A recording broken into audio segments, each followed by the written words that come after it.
We're keeping our eyes closed, bringing our left hand into our lap. Your left palm is facing upward, or you can place your left hand onto your left knee, but keep your left palm upward and open and relax. Take your thumb of your right hand, close your right nostril. Inhale through the left nostril, exhale through the left nostril.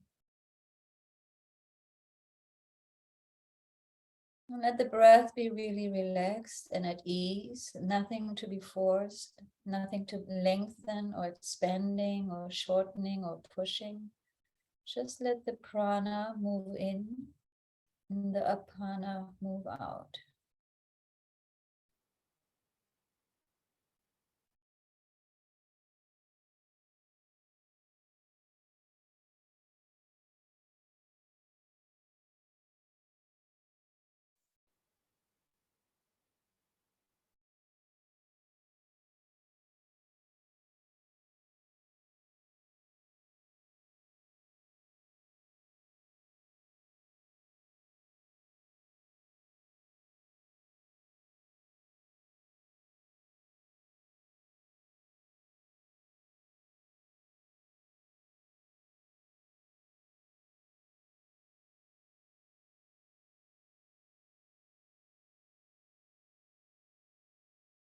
Now slowly become present on what's changing in your body. Maybe your breath becomes fuller and longer just naturally.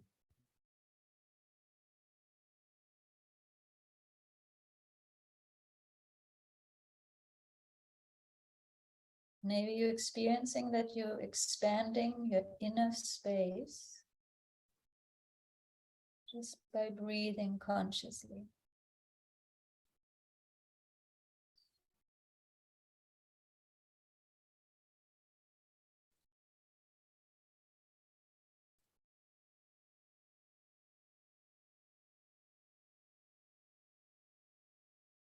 Making more room for yourself.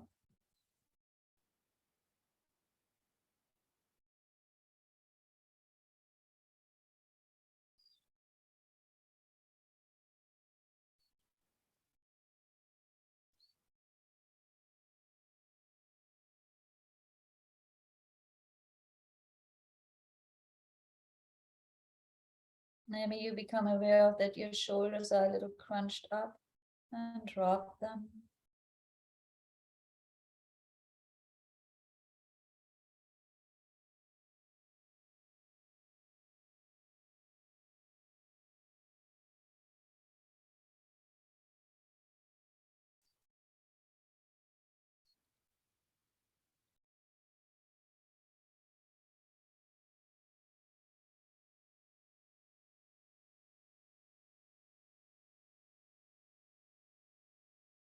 Inhale through your left nostril, suspend your breath. Switch hands, right hand goes into your lap, right palm is facing up, left palm is facing to the right, left thumb closes your left nostril, exhale through the right. Inhale right and continue inhale and exhaling only through your right nostril.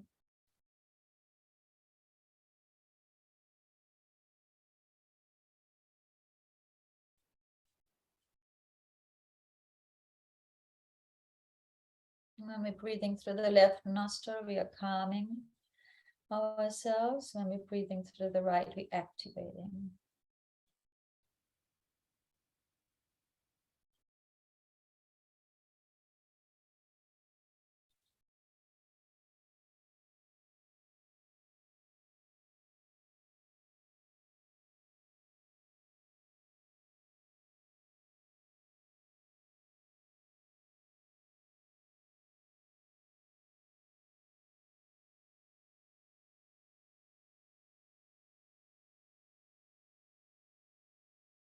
Really follow each breath with your awareness. Your mind might want to wander around.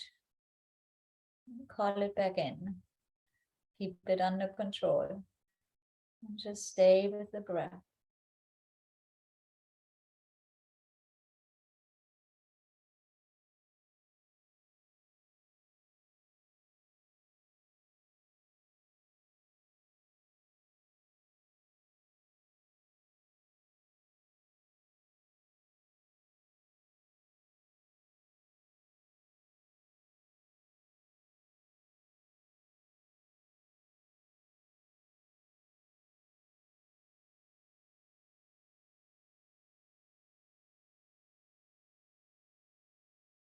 Last minute.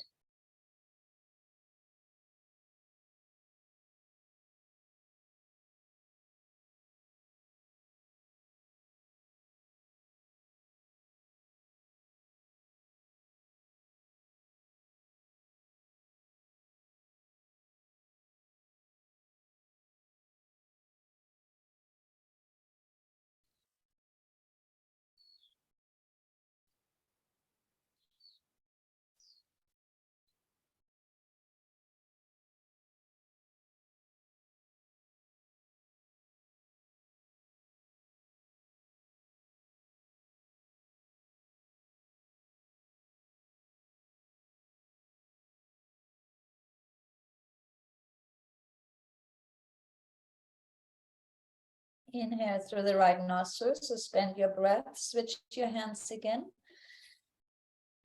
Now exhale through your left nostril. Inhale left, exhale right.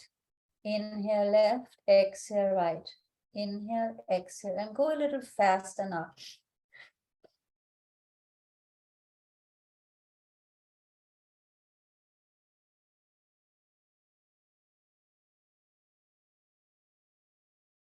Make sure you're engaging your navel, your diaphragm.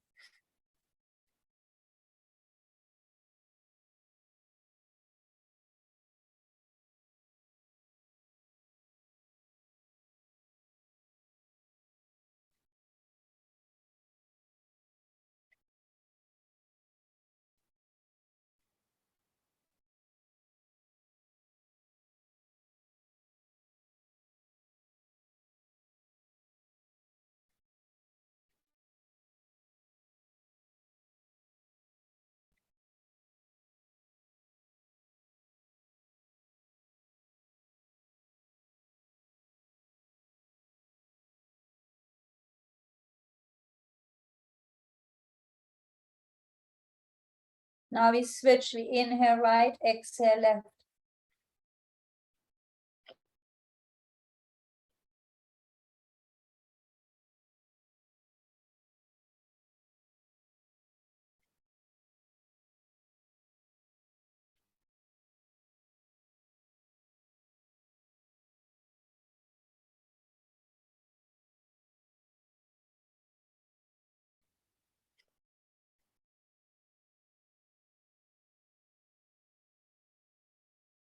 We're purifying our blood, we're stimulating our digestion.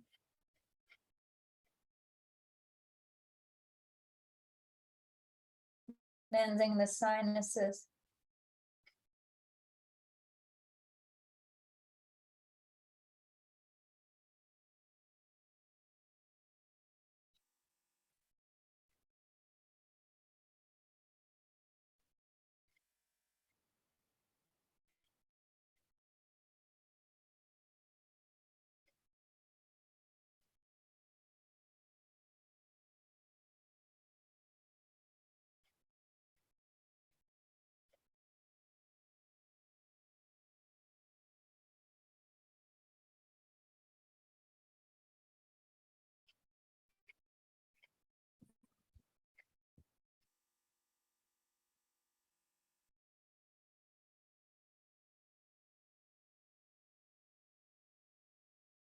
Inhale now through both nostrils.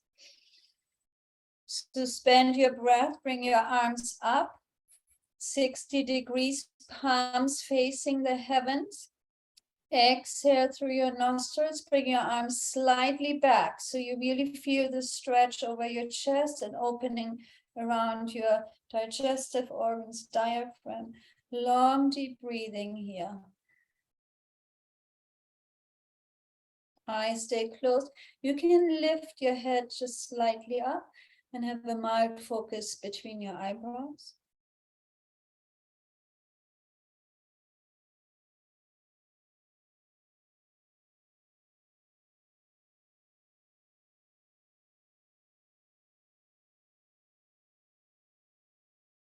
Let the breath really fill up your body.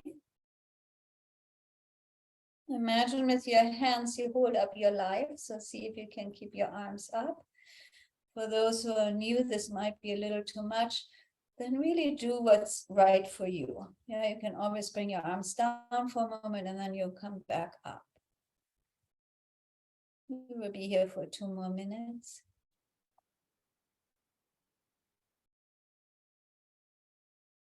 And because our palms facing upward, the fingers are stretched, all our meridians that go into our hands are being activated right now. So don't bend your fingers, keep them really straight. You're working right now tremendously for your lungs and for your heart center.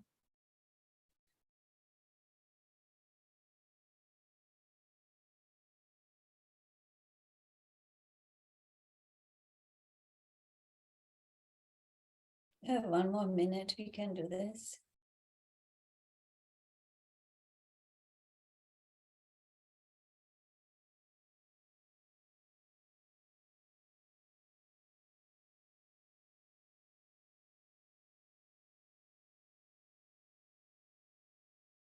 I highly suggest for those for whom this is, not so easy this morning, to practice this every day.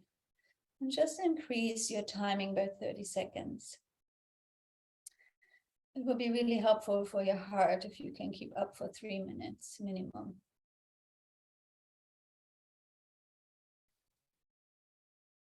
Your heart meridian runs from your pinky all the way through your arms into your armpits.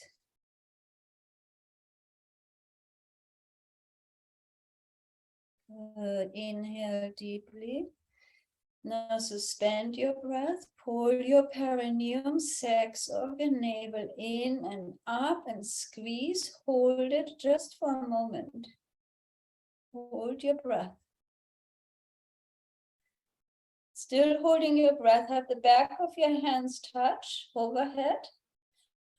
Exhale slowly and sweep through your auric field, very slowly.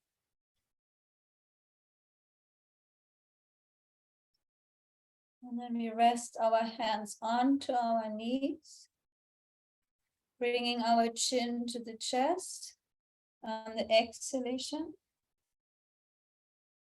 Inhale, right ear, right shoulder, head back, left ear, left shoulder, chin to chest. Just 3 rotations.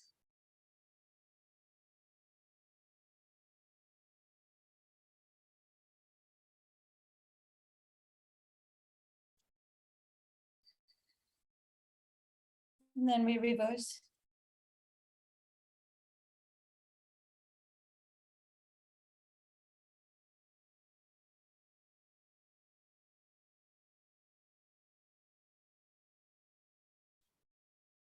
And we come back to center. Good. We bring having our palms facing upward so that we are ready for Nirmala. Thank you, Siddhi. Love that. Hello, sweet ladies. So a couple of things. First, I put in the chat section the women that I have on my list who have responded that they want to participate in the January retreat. So if you don't see your name and you are interested, please reach out to me. So we just get your name on the list. Secondly, that was one thing I wanted to say. Another thing I wanted to say is, well, I'll wait to say that. So what I would like to speak about today, actually Siddhi touched upon it with our breathing, our pranayama exercise of utilizing our left channel and our right channel of our body. And she explained that one side is more calming for us, the left side, and the right side is the Surya, or our action, our place of action. And I wanted to speak about how, though we are in a constant movement of balancing both the incoming and the outgoing, the internal world and the exterior world. And I know many people say, well, we should be able to sit with whatever is happening externally. And yes, that is a aim of ours, to be able to take the external world and not allow it to disturb our internal world. But with respect to how we are, excuse me, in relationship with our external and our internal world, there's a place for action always. So the aim is for us to be able to balance, where should we be in action? To what point are we in action? And into what point are we releasing that need to be in action and having our internal discipline and our internal balance be where we are. So we're balancing. It's like taking your foot and putting it on the gas and putting it on the brake. We're always looking for what is that beautiful balance place between moving and not moving. And I think that one of the things that we encounter in life is that situations occur that may be in our family, they may be in our work situation, it may be in our health, it may be, there are many different places it may be coming from. And it calls for us to use our discernment of where do we assert action and where do we say, I can sit with this, whatever this disturbance is that's happening in my external world, I don't actually have to have action into it. I can just sit with it. But that's a very delicate balancing act that we are learning as we practice our pranayama and we practice our asanas and we practice our mudras and our mantras and all of these tools that allow us to be in that beautiful relationship of what's coming in and what's going out, that there's a rhythm. It's the yin and the yang. We are not one or the other. We are both. And we are looking for that balance place. And I'm bringing that up this week because I have had a big disturbance in the force, in my force, in India. I arrived here, and when I arrived, the place that I stay at the ashram had been rodent infested. And there were little rats running around and rat poo and rat urine and cockroaches, which are normal, but it was just not good. And I had this instinct. I had a rat that ran up the lampshade next to my bed when I was reading and slid down, hit the side table and jumped onto the bed. A big, huge, like 8-inch rat. I'm like, okay, that's just not really going to work for me. And I had to sit with, where am I fleeing? Because I went to India a little tenuous anyway, just in that I know it's a lot of work here. And I know it's always challenging to the sensibilities of a Westerner. And there are many places where you have to relinquish control and you have to relinquish the possibility of making change and just sit in something that's not really your favorite thing. And I had to look at, where is the action? What action is being asked of? I have free will. Where do I exert that? And where do I relinquish and say, where's my line? Where's the line in the sand of what I'm willing to sit with and what I'm not willing to sit with? And this is the place that we get to go to in our regular lives every day. And it may be a reoccurring situation that's going on that we think that there are no other options. So we're sitting in it and we're thinking to ourselves, logically, I can't make a change because there aren't other options. But I want to say that there are always other options. They just may not be the obvious option that we are desiring.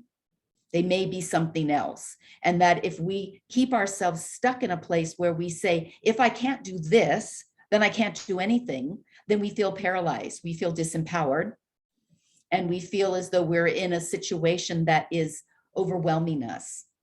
And one of our tools as conscious women living in our life into the world where we're making decisions based on consciousness is that we get to review the situation, that we don't have to sit in something that is terribly uncomfortable. We may not be able to jettison it, but we may very nicely be able to change circumstances around it. So what I want to say, what I did is I left. So at first I thought that was running away, but I realized I couldn't stay in that environment, that it was unhealthy, it wasn't hygienic. And the situation was that it needed some external help. They needed to come in and set traps and do certain things that I couldn't do by myself. I didn't have the resources, the things I needed. And I decided to give them the opportunity to clean that up. And I went on a short trip, which is why I am in Hyderabad. which is just an hour. It's like the distance between San Francisco and Los Angeles. And I came here, and it happened that I came just to see temples, divine feminine temples, Devi temples. And it happened that there was a very large festival happening here, which was brilliant. So I got to participate in that. I got to be in the temple at a time when it's a Kali temple, this specific temple, and it's at a time when they are making food offerings, sustenance to Kali to invoke her blessings for the year. It's an annual festival. And the women in the communities gather and bring these clay pots that they have made or that they have collected full of rice and other food offerings, and they carry them on their heads up these 350 steps up to the temple. It's a small, it's a hill. It's not a mountain exactly, but they're regular, normal steps, and there are 350 of them, and it's all uphill. There's no flat.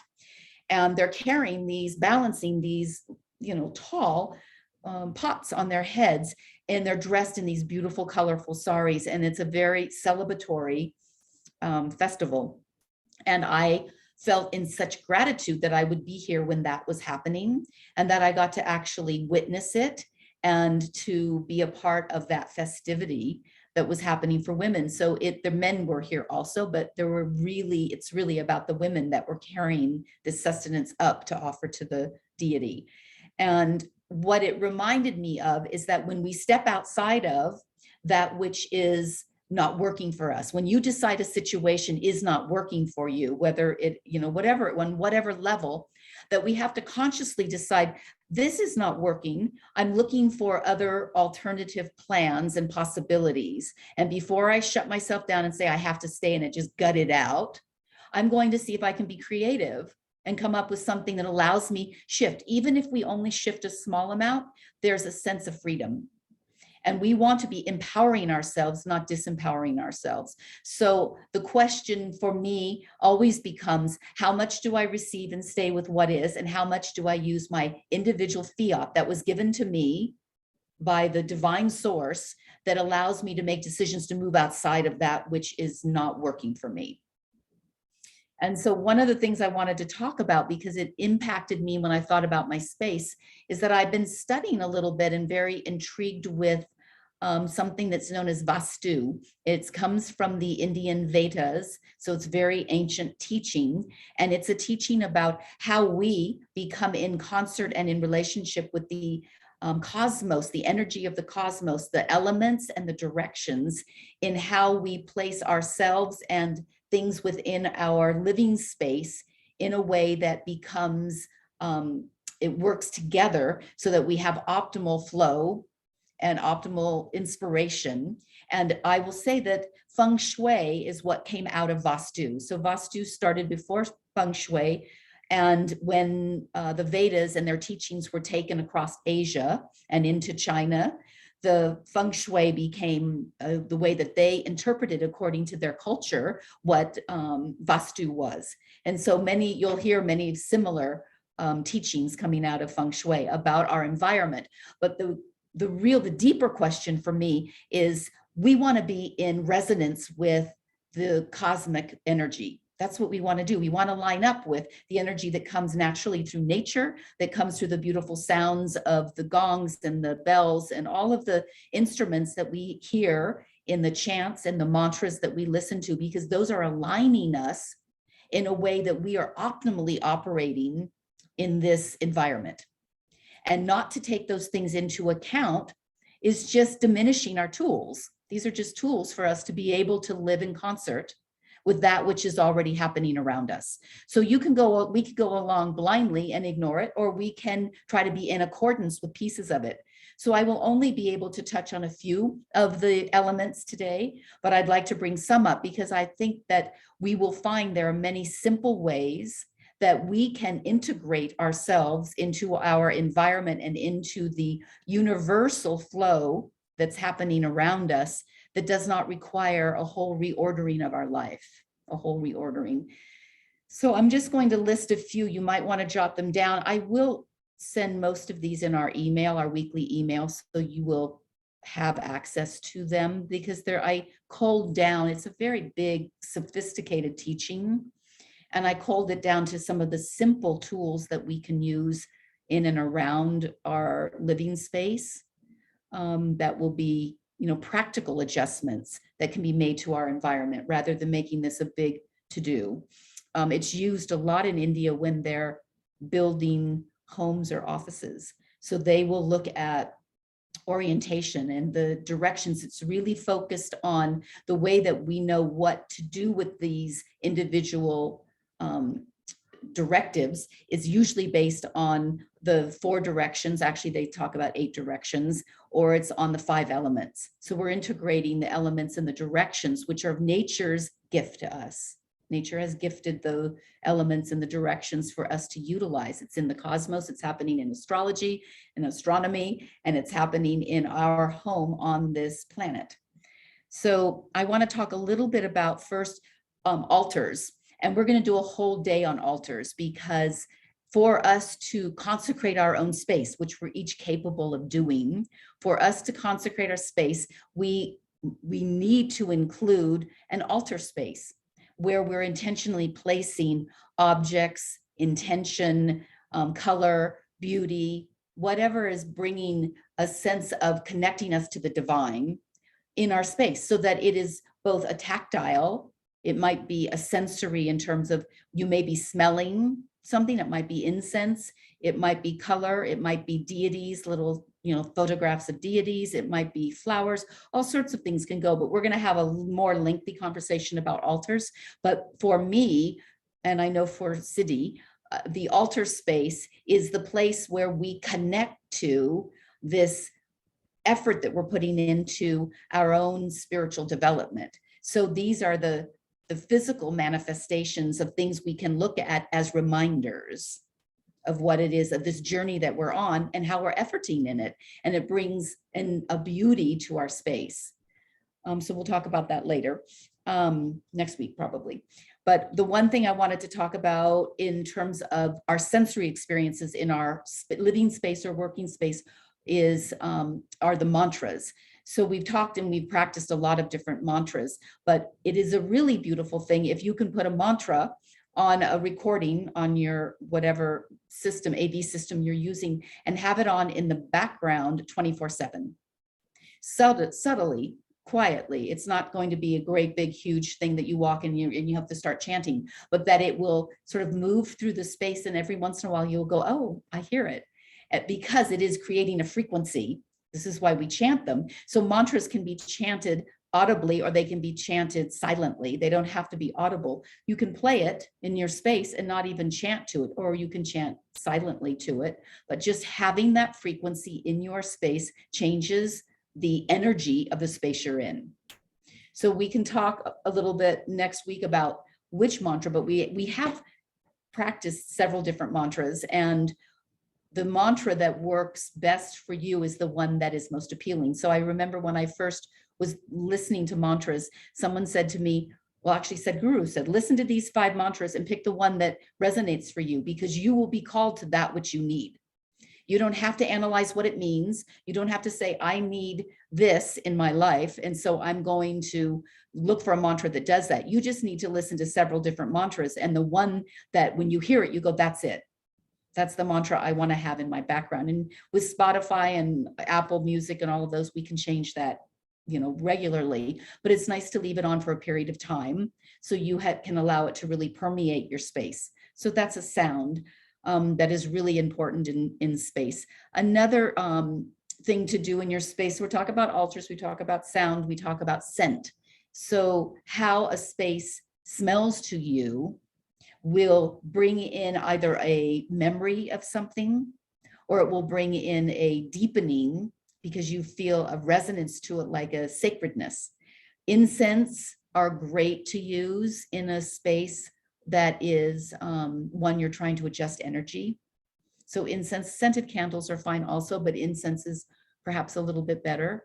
Flowers that are scented, the beautiful fragrant flowers, wonderful thing to have in your space, that they include both the color and the scent as well. So we're trying to activate our sensory experience that's happening in and around us, so that our awareness, as we're deepening our awareness of how we're experiencing whatever is happening in our environment. We want to heighten all of our senses, our 5 senses. So the things that we bring in, whether they're color or there's something that we're hearing or something that we're smelling, something that we're tasting, we want to have all of our tactile sensory system online, really online in your space, so that you come in and you just feel activated and alive and vibrant.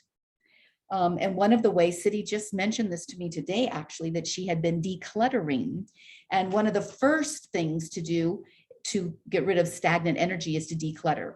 So sometimes it's a big task to take on your whole house or your whole office or whatever, but take on a space, whether it's your desk, if it's in your office, or it's your bedroom where you're trying to sleep. If you're having trouble sleeping, declutter the space.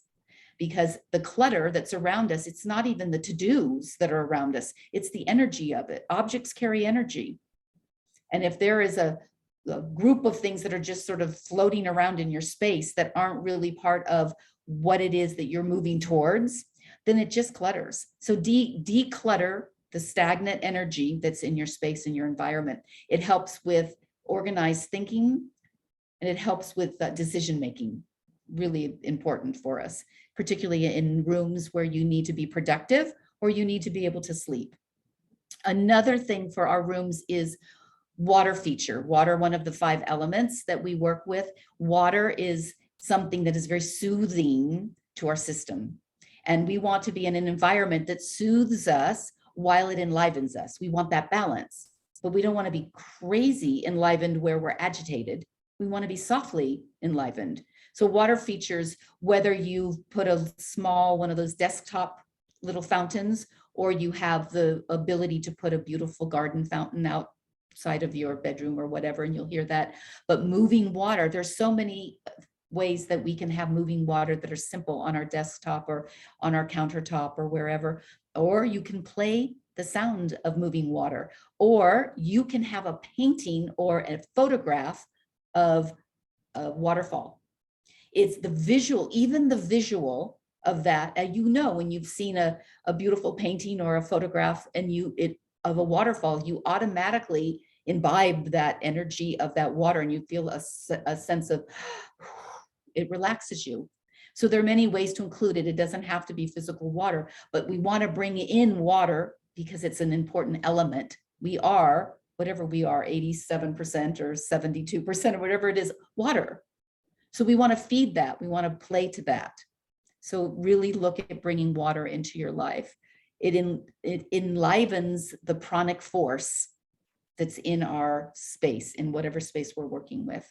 Moving water helps with our creative process. If you're trying to work on a creative project, whether it's starting something new or you're writing or whatever you're doing, if it's creatively oriented and you want to enhance your creative possibility, running and moving water will actually do that very subtly.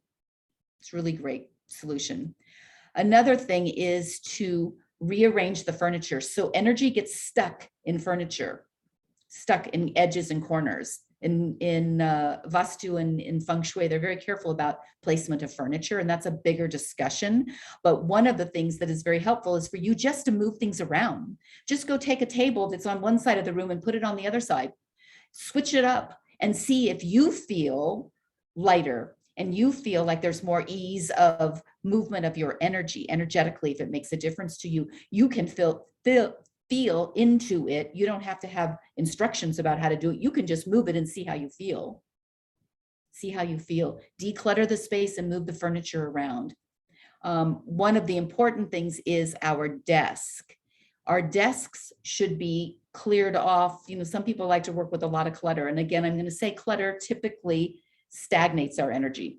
So cleaning up your desk in a way that is either, stacking your folders or finding a file cabinet or whatever. But if you want to be creative in a space, you may need creative suggestions around you.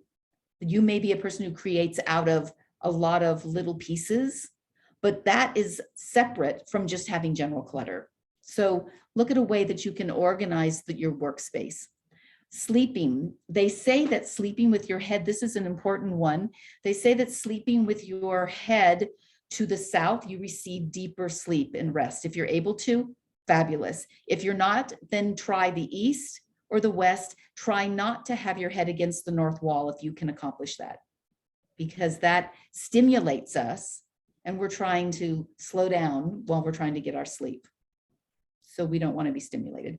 That's where I'm going to end for us today. I will share these things with you, and there are many more. I'd like to go over some more because these are simple things for us to do that change and shift how we feel in our environment, and our environment influences how we move into the world, which influences how we make decisions about where we want to have action and where we want to sit. And if your space is not conducive to allowing you that ability to sit in that information, in that intuitive knowing, you won't be as easily directed when to move and when to sit. But until we get that balance, we're operating out of a lot of mental construct instead of construct of the universal energy and staying within what's naturally the flow.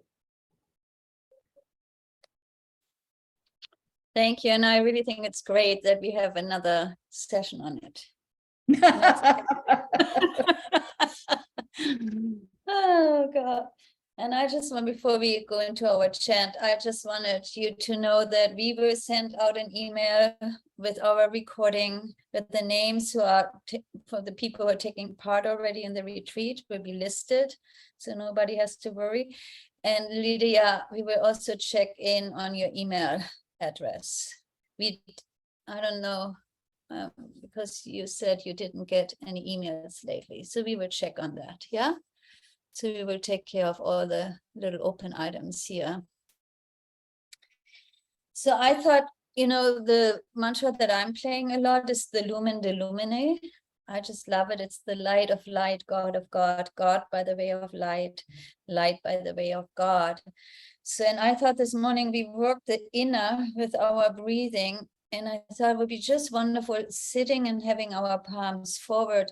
And either you vibrate the mantra or you just listen to it.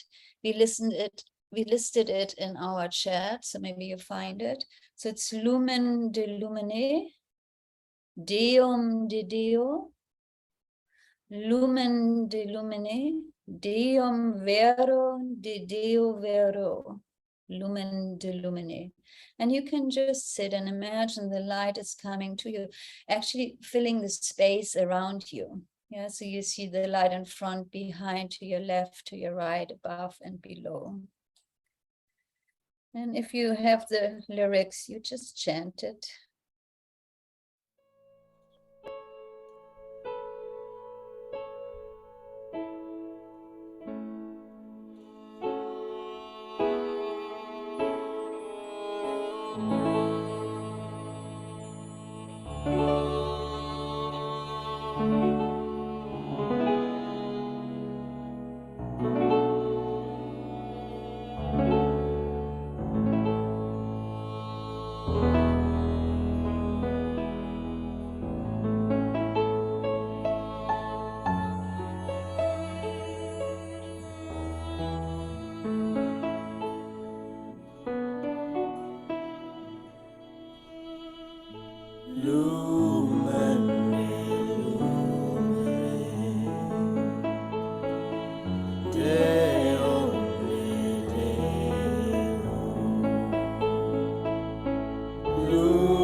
And we are taking a deep inhalation.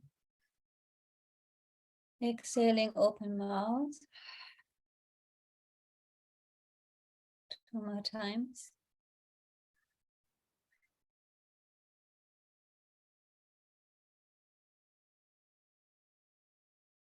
And really breathing in the light.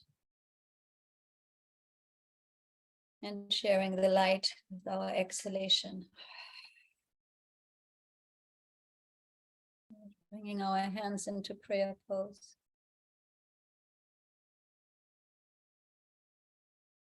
With Shanti Shanti Shanti, we spread the fragrance of peace to all those that we encounter today. And sending also this peaceful energy around the globe. Inhale deeply.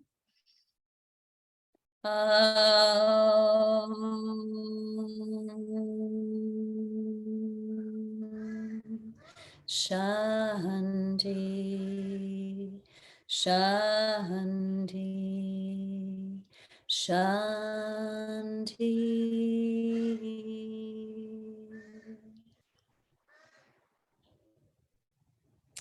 Have a beautiful weekend. Great, enjoy the fireworks.